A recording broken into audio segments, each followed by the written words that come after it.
Chers amis, chers frères et sœurs, salut. Je vais aborder aujourd'hui un sujet très important. Ce sujet que j'ai intitulé « Être la réponse aux besoins des autres ».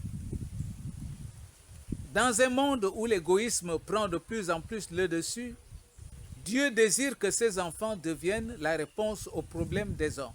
Le disciple de Christ n'est pas appelé à ajouter au fardeau de l'homme. Il doit au contraire soulager, éclairer et soutenir. Être une solution, c'est manifester Dieu là où le vide, le besoin et la souffrance crient.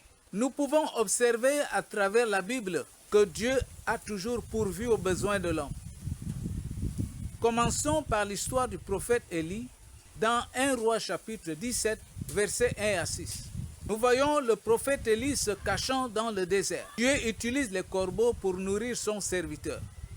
Cette histoire nous démontre que même en l'absence de ressources humaines, Dieu trouve toujours le moyen de soulager la souffrance de l'homme. Il désire que nous soyons disponibles comme ces corbeaux, fidèles et constants dans notre mission. Regardons ensuite l'exemple de la veuve de Sarepta. Cet exemple peut nous permettre de tirer des leçons efficaces. Toujours dans 1 Roi chapitre 17, versets 7 à 16. Une veuve au bord du désespoir se préparait à mourir avec son fils.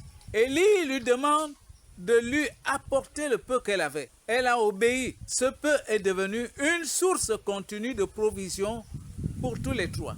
Pour agir, Dieu n'a pas besoin de la quantité. Dieu a tout simplement besoin de quelqu'un ou de quelque chose. Être une solution n'est pas d'attendre d'être dans l'abondance. C'est tout simplement savoir donner le peu qu'on a avec foi. Nous pouvons observer d'autres exemples dans la Bible. L'offrande du jeune garçon, une semence qui a nourri la foule. Dans Jean chapitre 6, versets 1 à 13. Devant Jésus se tenait une foule affamée. Un jeune garçon a apporté ses 5 pains et 2 poissons. Jésus les a bénis. Il les a multipliés. 5000 hommes ont mangé à satiété.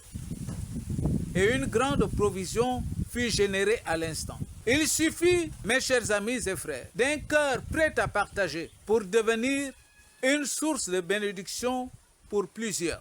Regardons la situation de l'Église au 1er siècle. Actes des Apôtres chapitre 2, versets 44 et 45. Et aussi le chapitre 11, versets 27 à 30. Jérusalem croupissait sous une crise économique sans précédent. Les autres églises se sont mobilisées. L'unité fraternelle crée un réseau de solutions. Vente des maisons, vente des propriétés, vente des champs, etc. Tout cela parce que tous avaient bien compris la leçon que, malgré la situation, un enfant de Dieu doit devenir sans délai la réponse aux besoins qui se présentent. C'est pour cette raison que les chrétiens matures ne se contentent pas de prier, mais ils agissent concrètement. Regardons Jésus-Christ notre Seigneur, le modèle suprême de solution.